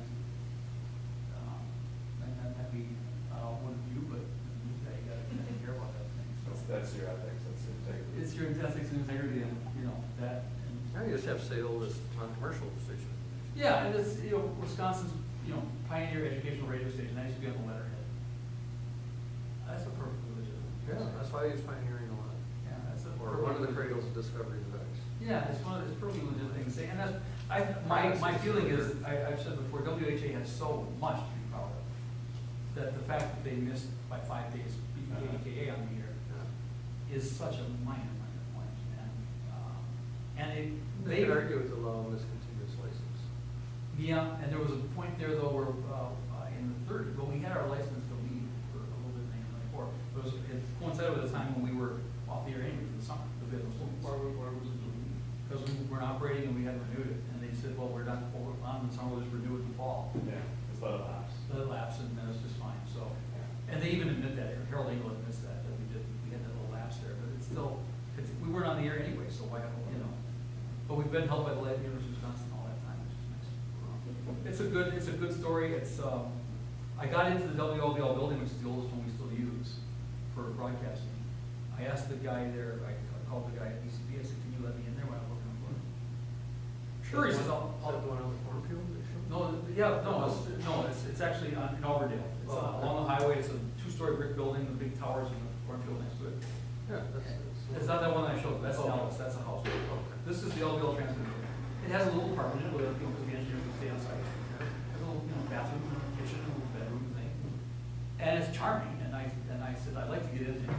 And the engineer said, I'll drive down from Washington, I'll let you in. I said, okay. So we met, and I mentioned it to someone in public TV. I said, I'm going up to Auburndale to the transfer building. Well, Art Hackett for a weekend, he wanted to go. I said, I'm going to come with a photo, we're going to do a piece on that. So, okay, so I meet him up there. Television's got intended. And so we go up there, they let me in, we open I asked them ahead of time, I said, is there anything historic in there? And the guy said, not really. Well, there's this file cabinet full of stuff from the 30s. I said, well, yeah, like that. You know? And so I said, so we go up there, they got the cameras rolling, I open this file cabinet to get out some wonderful, kind of transcendent relic. And the first thing I pull out is a memo from one of the engineers asking for time off to get his hernia fixed. So it kind of brought us all back down to earth. But nicely, the Education Communications Board, which owns the station, they allowed me to take all that stuff, inventory it all, and get it out of there and get it to time control storage at their facility out in Belmont now. So that's a good place for it, and people can use it now. So since we have 3 amateur radio operators, did Bennett ever get another license after he gave up 996? No, not that I'm aware of. He was with Fessenden at Black Rock. Fessenden was broadcasting in 1906 and 1907. He was an electrical engineering professor. He was actually, but he gave up the license, and then he also, after Terry died, he was a member of the committee that ran the station briefly. It was him and Anthony Hopkins, Andrew Hopkins, and the guy from the speech department. There were 3 guys, and they were the radio committee, and they ran things until McCarty took over. So he somewhat gave up, because there's other Wisconsin amateur radio operators. Oh, yeah. But he had this early one, and it was such a nice kind of, would that happen today between 2 departments? That's our property. Well, especially between electrical engineering and physics. Yeah. But I think they probably had more in common back then than they do now, And Terry took some heat, because once radio stopped being an experimental technology, It's not scholarly. it's not scholarly anymore, and his department was not pleased that he was spending so much time and getting some criticism in the paper for, not carrying this basketball game or whatever it might be. And the president of the university wasn't, and he Because that would have been Frank by 25, after 25. Yeah, and then also, Terry was offered other jobs. I didn't mention that, but Terry was offered some big money. He was offered 5 times his UW salary to go to RCA Canada as a researcher. But he really enjoyed being a physics professor. Right? Yeah, he said, he told the student, he says, I like the setup here at Wisconsin, and he said, besides which, a man can live on $5,000. And for them, that's a lot of money. I mean, the average salary in the United States in the 1940s was $1,000, $1,040. And he was making 5 times that. So He was offered 25. he was offered 25. To go. That's Mr. Potter there sitting across his. Well, I think his physics book was the book. I tried during your talk, I tried to look it up to see how ubiquitous it was. But I think if you were a physics student in the 1920s, you used Earl Terry's book. Yeah, he was. What did you call it? It was called Electricity and Magnetism. I actually have a copy of it. I think I paid more than what I see on the internet. So you can buy original copies for like $4. I was wondering about the interplay of rural electrification. Is that anything that you talked about in the book? Because the radio was a decade ahead of that. Yeah, and people would, in one-room schoolhouses and on farms, would ration their use of the batteries. These are battery-powered largely. The A battery, the B battery. Yeah, and they also had your own little kerosene. Yeah, and they also had the school of the air. There was a teacher who would come back from World War II. He was teaching in a one-room schoolhouse in western Wisconsin, and school couldn't afford radio. He would just take the kids outside, listen to his car radio. They opened the doors. Oh, wow. They'd stand outside, shiver, and sing along with the radio. Wow. And there was a case in we heard another one where their radio didn't work for whatever reason in the classroom, and they flagged the car down. Just a random driver randomly come in and say, we need to use your car radio, and they, okay. And, It's an educational emergency. they also had one, I unearthed a letter from a teacher who was playing the conservation show, Field of Ranger Mac, which was a big thing with Terry for a long time. And Ranger Mac was a conservationist, a forester, and he was very big about, planting trees. There was probably, by 1944, his students planted 7 million trees in Wisconsin. And, but he started the show in 33, 35, and he was the host till 55. And it lasted after him. The show was on until 82. And, but he was big about, poaching laws and things like that. And this father came storming into this one-room schoolhouse and one day just yelled at the teacher, "Where's this Ranger Mac fellow? I want to talk to him." And the teacher said, well, he's not here, he's on the radio. Why? She said, well, he says, as long as I've been a father, he says, I take my kids out hunting every weekend. And I guess that means whether it's hunting season or not. And he says, last week my kid refused to go with me. He said, Ranger Mac says I'm not playing fair. And I thought, that's interesting. It made it home. Yeah, exactly. So that's kind of cool. But it's a neat story, and there's all kinds of, I found all kinds of neat stories, but those Earl Terry stories are gone, a lot of them, because his wife threw out all the stuff. And that's just awful. We did get Earl Terry nominated into the Wisconsin Broadcasters Hall of Fame. So if you go on the Wisconsin Broadcasters Foundation website, there's a little video that I'm in and Larry Mueller is in talking about Earl Terry, and uses a lot of the same photos. But, I tried to track down his daughter, who might have still been alive. His son, I think, has long since passed on. His daughter was, I think she was like 6 when he died. So she was born in 23. But she was a PhD researcher, especially with addiction. And she was at Johns Hopkins for a while, and she was at Yale. I called Yale, which was the last place she was at, and talked to the psychology department there, and they didn't know anything. Because she probably retired 40 years ago. So, What about Earl Terry's husband's physics groups, physics association? there is probably stuff like that. I didn't go that way. It's a little far afield. But McCarty saved everything that he inherited from Terry. So there are carvings of letters that Terry wrote. Terry had a very snarky listener down by Freeport, Illinois, that he and Malcolm Hansen just enjoyed needly. A guy that used to write these awful letters. And someone scrawled across the front, "freak," on a big grease pencil. Didn't like this guy at all. But I get the sense, Terry was, from the context, Terry was beloved by the students. They just adored him. And a lot of people said he was the father they never had, things like that. And there was one, students came to this one problem, they couldn't get this experiment to work in the lab. He said, well, I'll show you how to do it. He went in there, he couldn't get it to work either. He spent all night there. He left in the morning trying to get this experiment to work, but he's there with the students trying to get them to learn this.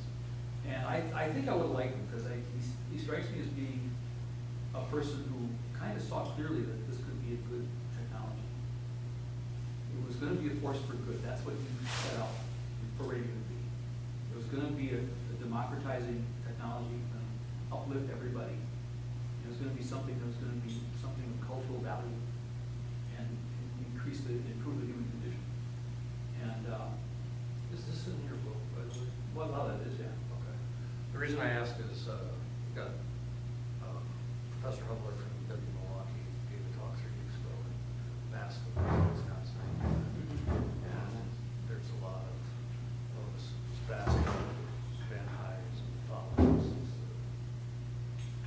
trio that he puts forward. Jack started it with a better job. Yeah. And it was actually Thomas Chamberlain, who much more so than Van Hives.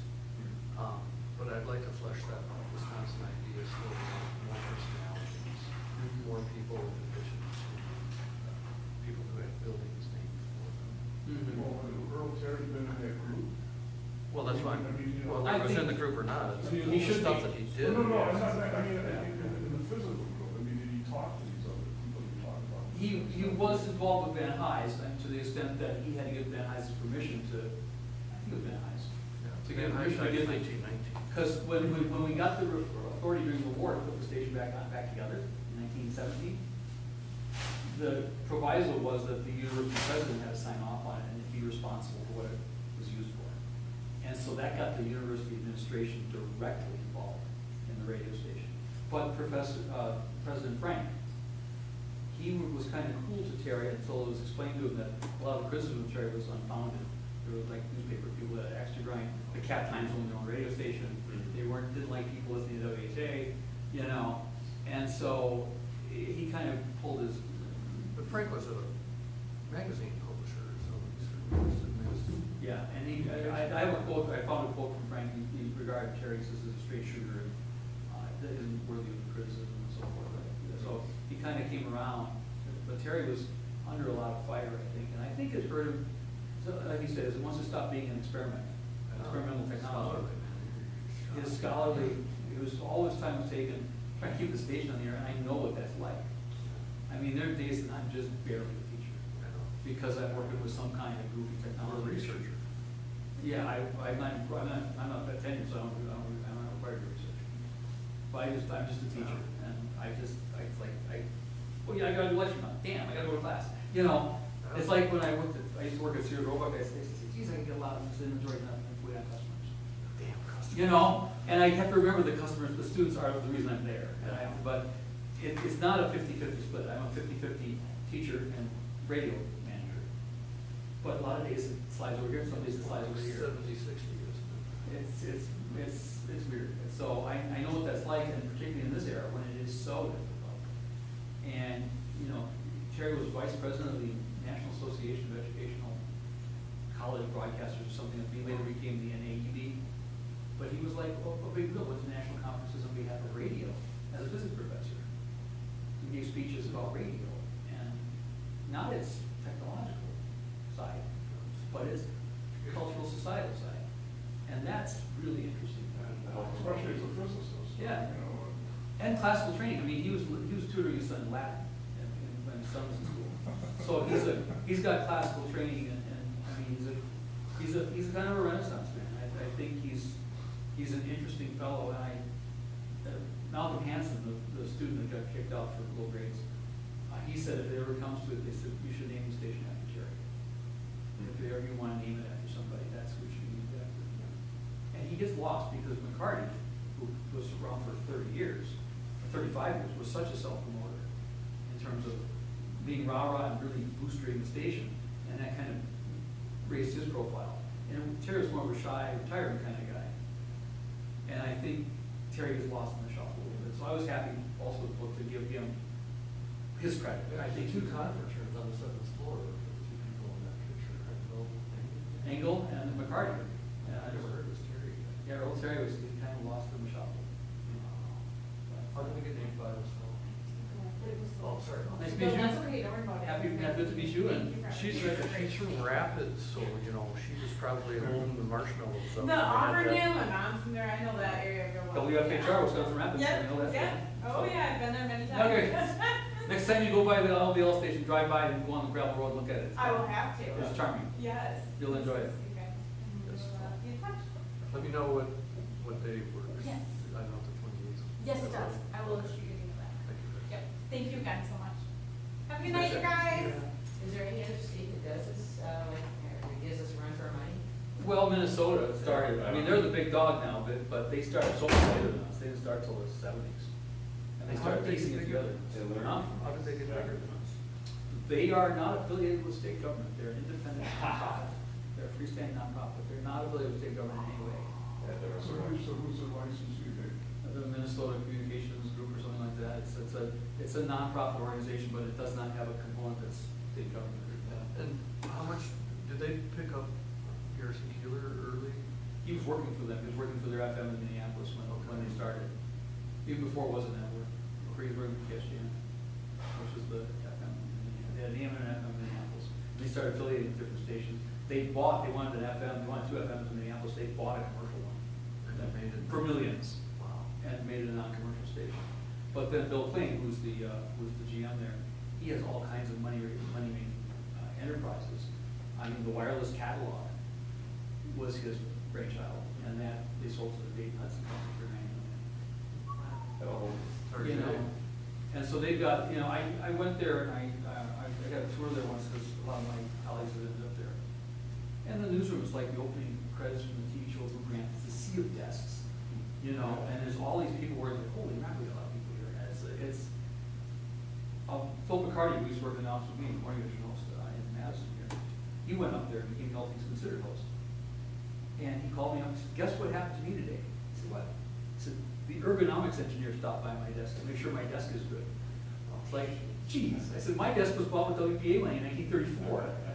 I got a radio hall desk. I had a radio hall desk to buy this. It was kind of fun. But There's many people's butts that made it perfect. it's the perfect, it's all cigarette burns in it. It's great. So, but it's, they're a big one. There are other ones. South Carolina has a statewide network, but they're mostly just repeaters. Ours, in the 80s, we started having people in the bureaus. That made us different. We have a statewide news gathering organization. And then making Milwaukee a source for production, where they're generating shows for the network. That was something new. So it's kind of grown. As we've gotten away from having to have engineers every place, we have enough staff in a lot of places. Wasn't Roy Wolfman instrumental in doing some national stuff from WHA? Not so much him. I mean, the first big national show we did was before the Pro Artie Quartet. But it wasn't until we really had Ben Sidran that we started doing stuff nationally. We had Sidran on record and Jazz Live with both NPR shows. We did Panorama Hispano for the Spanish language service of NPR, which is now gone. We did what's the other one? Music from Wisconsin was nationally syndicated. We had Sylvia Rim, Zoro Pastor, Colonial Pets. Yeah, but that's much later. That's much later. But Vogelman's big thing was, right? So, but I think he had some national stuff. I'll have to look it up. yeah, he did a lot of stuff for radio and TV. That when they got WHA TV going, a lot of the stuff was repurposed from radio. Same people, same programming. And the Let's Draw program, the arts program for radio, when they tried it on TV, they said it'll be much better, and it was actually a disaster. Because on radio, kids use their imaginations to draw. That makes On total TV, sense. they just copy. And That's one of the Keeler's things, but That's interesting. I've done lots. your imagination is the best screen around. I've tried that from first graders just turn on music, give them a topic, but like don't look like everybody else. And like as soon as you give them an example, everything that they draw is the same. it's the same. But if you give them an open page, just a topic. One thing that they did find with Let's Draw, though, the host here at Madison asked his kids to draw a football game. Okay. In one small school, only one kid ever even seen. Oh my God, they didn't know what to talk about. So you had to, the isolation of the one-room schoolhouses here was palpable. I mean, and this service knit the state together. And it was something from a very kind of mercenary point of view. The managers could go to the Capitol and say, look, here's value to your constituents. Absolutely. This is something that's tangible. Your school kids in your districts are benefiting from this. And then college, they're the same way. I mean, here's adult education. Yep. It was clear that there was value there. So. I realize that there's some Ronald Reagan with this makeup as a baseball game in the store. Wire service? Yeah. No way. Yeah. That's more than just Oh, yeah. Reagan saved 77 people. Well, very well. Thank you very much for coming. I appreciate it.